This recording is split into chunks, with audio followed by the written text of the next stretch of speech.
आज हम देखेंगे भूमि संसाधन। भूमि एक महत्वपूर्ण प्राकृतिक संसाधन है। प्राकृतिक वनस्पति, वन्य जीव, मानव जीवन की आर्थिक क्रियाएं, परिवहन, संचार आदि सभी कुछ भूमि पर ही आधारित है। इसलिए उपलब्ध भूमि का विभिन्न उद्देश्यों के लिए उपयोग सावधानीपूर्वक और योजनाबद्ध तरीके से होना चाहिए। भारत में भूमि पर विभिन्न प्रकार की भू-आकृतियां जैसे पर्वत, पठार और मैदान पाए जाते हैं। आइए हम देखते हैं कि कितने क्षेत्रफल पर किस तरह की संरचनाएं पाई जाती हैं। तो जो भारत का मैदानी भाग है उसका कुल क्षेत्रफल 43% है। यह कृषि और उद्योग के लिए जो है सुविधाजनक है।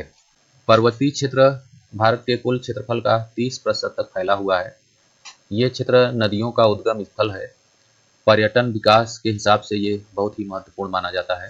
और इसके अलावा यहाँ पर विभिन्न प्रकार की जड़ी बूटियाँ, पेड़ पौधे, वनस्पतियाँ, वन्य जीव पाए जाते हैं जो कि पारिस्थितिकी संतुलन के लिए बहुत ही महत्वपूर्ण माना जाता है।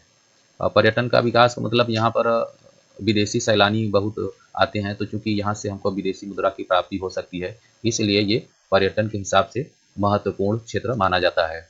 पठारी क्षेत्र यानी जो ऊंचाई वाले मैदानी भाग हैं उन्हें पठारी क्षेत्र के अंतर्गत शामिल किया जाता है। और इसका कुल क्षेत्रफल जो भारत के कुल क्षेत्रफल का 27% है। यहाँ पर जो है खनिज पदार्थ जैसे जीवाश्म ईंधन, पेट्रोलियम के भंडार यहाँ पर पाए जाते हैं। इसके अलावा वन संपदा के भी यहाँ पर संचित कोष हैं। तो इस हिसाब से ये भी क्षेत्र भी बहुत महत्वपूर्ण है। अब भू उपयोग के बारे में जानते हैं कि यानी भारत के किस क्षेत्र का कितना जो है भूमि का उपयोग हो रहा है किस क्षेत्र में। तो भू संसाधन का उपयोग निम्नलिखित उद्देश्यों से किया जाता है।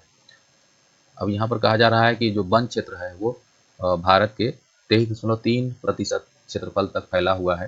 राष्ट्रीय वन नीति के अनुसार इसे 33% होना चाहिए, लेकिन अभी फिलहाल ये 23.3% ही है।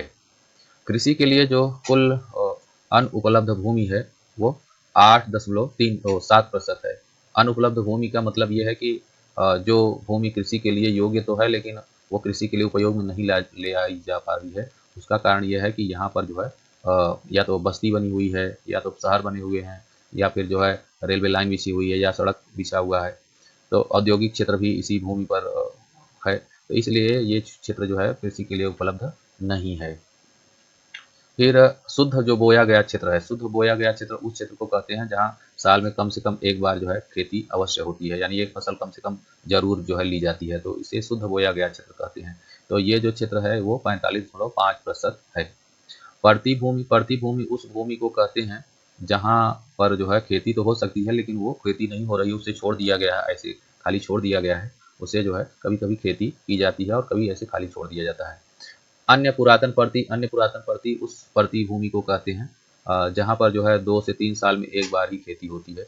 यहाँ पर वर्षा की संभावनाएं कम रहती हैं, या फिर सिंचाई के जो साधन जो है सुलभ नहीं रहते हैं, तो इसलिए इसमें खेती करना कठिन कार्य होता है या महंगा पड़ता है, इसलिए यहाँ पर खेती कम की जाती है। अब बंजर भूमि, दो तरह की बंजर भूमि का यहाँ पर जिक्र किया गया है।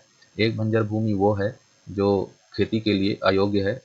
ऐसी भूमि के अंतर्गत रेतीली जो है मरुस्थलीय क्षेत्र को शामिल किया जाता है, या पहाड़ी कठोर चट्टानों वाले क्षेत्र को शामिल किया जाता है, या फिर जो है दलदली भूमि को शामिल किया जाता है।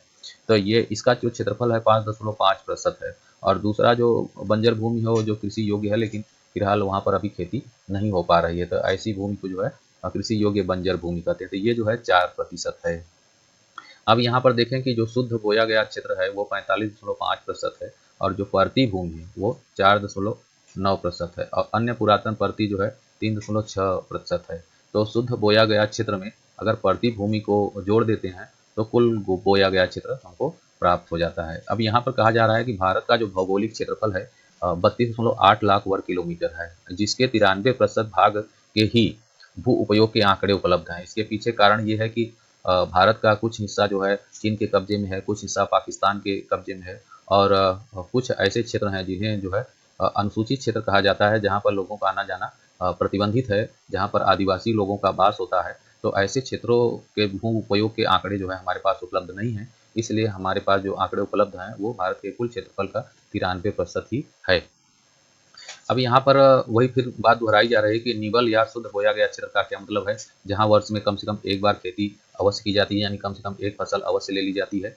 तो ये कहा जा रहा है कि ये शुद्ध बोया गया क्षेत्र का जो प्रतिशत है पूरे भारत में एक समान नहीं है। पंजाब, हरियाणा में जहाँ ये 80% से भी ज़्यादा है, वहीं अरुणाचल प्रदेश, मिज़ोरम, मणिपुर और अंडमान निकोबार द्वीप समूह में जो है ये प्रतिशत 10 से भी कम है। फिर यहाँ पर कहा जा रहा है शुद्ध बोया गया क्षेत्र। शुद्ध बोया गया क्षेत्र क्या है? तो शुद्ध बोया गया कुल बोया गया क्षेत्र। कुल बोया गया क्षेत्र उसे कहते हैं जब हम शुद्ध बोया गया क्षेत्र में प्रति भूमि को जोड़ देते हैं। तो ये कुल जो है 54% है। कुल बोया गया क्षेत्र जो है प्रति भूमि और जो पुरातन प्रति है उसको जोड़ने पर जो है 54% निकलता है। फिर प्रति भूमि का क्या मतलब है? वह भूखंड जिस पर कुछ समय खेती नहीं की जाती है और खाली छोड़ दिया जाता है, तो ऐसे भूखंड को जो है प्रति भूमि कहा जाता है। अब यहाँ पर कहा जा रहा है कि अन्य प्रति या पुरातन प्रति भूमि किसे कहते हैं? तो ऐसी भूमि जहाँ पर वर्ष में 2 वर्ष में 1 बार या 3 वर्ष में 1 बार खेती की जाती है, तो ऐसी भूमि को पुरातन प्रति कहते हैं। अब कारण क्या हो सकता है कि यहाँ पर सिंचाई की सुविधा सुलभ न हो, जिसके कारण जो है खेती करना जो है कठिन हो या महँगा हो, इसलिए जो है वहाँ पर खेती कभी-कभी करते हैं, कभी-कभी नहीं करते हैं।